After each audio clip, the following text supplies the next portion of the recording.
سبحان اللہ وبحمدہ سبحان اللہ العظیم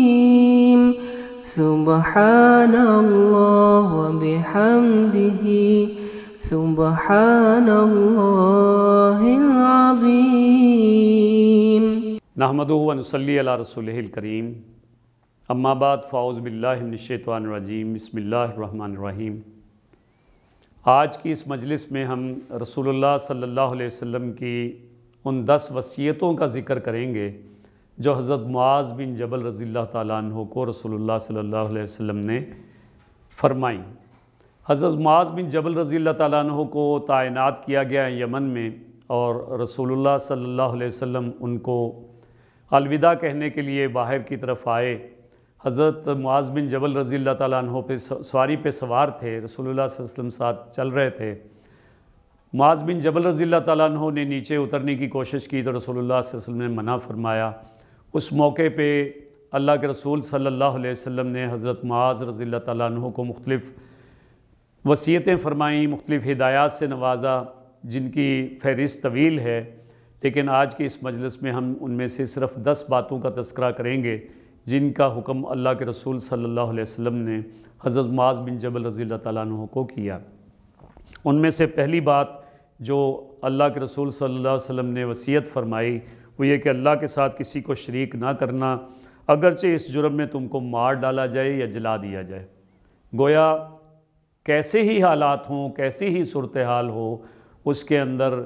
اللہ کے ساتھ شریک نہ کیا جائے، اس لیے کہ ان الشرک لظلم عظیم، شرک جو ہے وہ سب سے بڑا ظلم ہے۔ اور قرآن و حدیث کی تعلیمات ہمیں یہ بتاتی ہیں کہ اللہ تعالیٰ ساری چیزوں کو معاف کر دے گا، سارے گناہوں کو معاف کر دے گا، لیکن یہ شرک جیسے جرم کو معاف نہیں کرے گا۔ تو اس لیے اس بڑے جرم سے ہر صورت کے اندر بچنا ہر مومن بندہ مومن کے لیے لازم ہے کہ وہ کسی صورت میں مشرک نہ بنے، اللہ کے ساتھ کسی کو شریک نہ ٹھہرائے۔ دوسری وصیت جو اللہ کے رسول صلی اللہ علیہ وسلم نے فرمائی وہ والدین کے بارے میں ہے کہ اللہ کے رسول صلی اللہ علیہ وسلم نے فرمایا اپنے والدین کی نافرمانی نہ کرنا، اگرچہ وہ دونوں تم کو حکم دیں کہ اپنی بیوی کو چھوڑ دو اور اپنے مال سے دستبردار ہو جاؤ۔ تو گویا اللہ کے رسول صلی اللہ علیہ وسلم نے جو حکم دیا کہ والدین کی جو اہمیت ہے اور ان کے حکم ماننے کی جو اہمیت ہے اس کا اندازہ اس بات سے لگایا جا سکتا ہے کہ اللہ کے رسول صلی اللہ علیہ وسلم نے ان کی ہر حال میں اتباع کرنے، ان کی بات ماننے کا حکم دیا، سوائے اس کے کہ وہ شرک کرنے کا حکم دیں، اس کو کسی صورت میں نہیں مانا جائے گا، لیکن یہ کہ اس یا کفر کرنے کا کہیں تو وہ بات نہیں مانی جائے گی۔ باقی جتنے بھی ان کی طرف سے حکم اولاد کو دیے جائیں وہ حکم ماننا یہ اولاد کے اوپر لازم ہے۔ تیسری بات جو ہے جو اللہ کے رسول صلی اللہ علیہ وسلم نے جس کی وصیت حضرت معاذ بن جبل رضی اللہ تعالیٰ عنہ کو کی وہ نماز کی پابندی کا ہے کہ اس کے بارے میں فرمایا کوئی فرض نماز ہرگز ترک نہ کرنا، اس لیے کہ جو شخص فرض نماز کو قصداً چھوڑ دیتا ہے وہ اللہ کی حفاظت اور نگرانی سے باہر نکل جاتا ہے۔ گویا ایک شخص جو نماز پڑھنے والا ہے اور باقاعدگی کے ساتھ نماز کی ادائیگی کرتا ہے وہ اللہ کی نگرانی میں آ جاتا ہے، اور بندہ مومن کے لیے اللہ کے رسول صلی اللہ علیہ وسلم کی طرف سے جو حکم ہے وہ یہی، اور یہ اللہ کا حکم ہے، اللہ کے رسول کا حکم ہے کہ بندہ کسی صورت میں نماز کو نہ چھوڑے اور نماز کی ادائیگی کے اوپر مداومت کو اختیار کرے۔ چوتھی چیز جس سے اللہ کے رسول صلی اللہ علیہ وسلم نے منع فرمایا وہ شراب نوشی ہے، جس کے بارے میں اللہ کے رسول صلی اللہ علیہ وسلم فرماتے ہیں کہ شراب مت پینا، اس لیے کہ شراب تمام بے حیائیوں اور تمام برائیوں کی جڑ ہے۔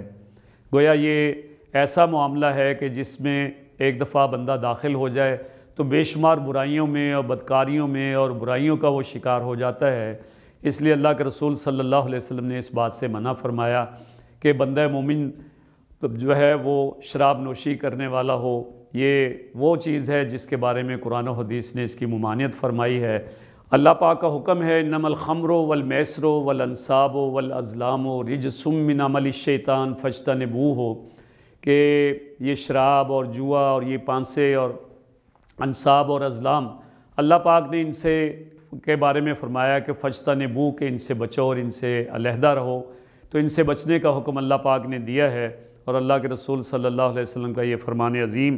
کہ شراب جو ہے وہ تمام بے حیائیوں اور بدکاریوں کی جڑ ہے، اس لیے اس سے ہر صورت میں بچنا یہ لازم ہے۔ پانچویں بات جو اللہ کے رسول صلی اللہ علیہ وسلم نے فرمائی وہ اللہ کی نافرمانی سے بچنے کا حکم دیا۔ اللہ کے رسول صلی اللہ علیہ وسلم نے فرمایا کہ اللہ کی نافرمانی سے بچنا، اس لیے کہ نافرمانی کے نتیجے میں اللہ کا غصہ بھڑکتا ہے، اور اللہ کے غصے سے بچنا یہ بندہ مومن ہمیشہ پوری زندگی اس کی کوشش کرتا ہے کہ رب کی ناراضگی سے اور اس کے غصے سے بچ کے رہے۔ اس لیے اللہ کے رسول صلی اللہ علیہ وسلم نے فرمایا کہ اللہ کی نافرمانی سے بچو تاکہ اللہ کے غصے سے محفوظ رہو۔ اور چھٹی بات جو اللہ کے رسول صلی اللہ علیہ وسلم نے فرمائی وہ یہ کہ دشمن کے مقابلے میں پیٹھ دکھانا یہ بڑے جرائم میں سے ایک جرم ہے کہ دشمن کے لشکر کے مقابلے میں بندہ پیٹھ پھیرے، اور فرمایا کہ اگرچہ تمہارے فوج کے سارے سپاہی ہی کیوں نہ ختم ہو جائیں پھر بھی تم پیٹھ مت پھیرنا۔ اور ساتویں بات اللہ کے رسول صلی اللہ علیہ وسلم نے وبا کے بارے میں فرمائی کہ جب لوگوں پر کوئی عام وبا مسلط ہو جائے تو وہاں سے نہ بھاگنا، یعنی جس علاقے میں، جس شہر میں، جس گاؤں میں کوئی وبا پھیل جائے تو وہاں سے بھاگ کر اس نیت کے ساتھ جانا کہ یہاں سے میں اپنی جان بچا لوں گا، اس حوالے سے وہاں سے جانا کہ کوئی دوائی کا معاملہ کرنا، دوائی لے کر آنا، اس حوالے سے تو بندہ نکل سکتا ہے، لیکن اس علاقے کو محض اس لیے چھوڑ دینے کہ یہاں وبا پھیل گئی ہے تو اللہ کے رسول صلی اللہ علیہ وسلم نے اس سے منع فرمایا۔ آٹھویں بات جو اللہ کے رسول صلی اللہ علیہ وسلم نے جس کا حکم دیا کہ اپنی قدرت اور حیثیت کے مطابق گھر والوں کو کھانا اور کپڑا دینا، گویا یہ اپنی اولاد کے لیے، اپنی بیوی بچوں کے لیے اور اپنے خاندان کے لیے اس چیز کا اہتمام کرنا کہ جتنے اللہ پاک نے جو ہے وہ مقدر فرمایا ہے اور جتنا تمہارے پاس وسعت ہے، اپنی وسعت کو پیش نظر رکھتے ہوئے اپنے گھر والوں کے لیے کھانے پینے کا اہتمام کرنا، ان کے لیے کپڑے اور جو کپڑوں کا انتظام کرنا، گویا جو ضروریات زندگی ہیں ان کا اہتمام کرنا، یہ اس کا اللہ کے رسول صلی اللہ علیہ وسلم نے حکم فرمایا۔ اور نویں بات یہ کہ اپنے گھر والوں کی تربیت میں اپنی چھڑی ان سے نہ ہٹانا، گویا اپنے بچوں کی تربیت یہ والدین کی ذمہ داری ہے، اور خاص طور پر والد کی ذمہ داری ہے کہ وہ مسلسل اپنی اولاد کی تربیت کے اوپر نگاہ رکھے، وہ کیا کر رہے ہیں اور کیا ان کو کرنا چاہیے یہ والد کے پیش نظر رہے،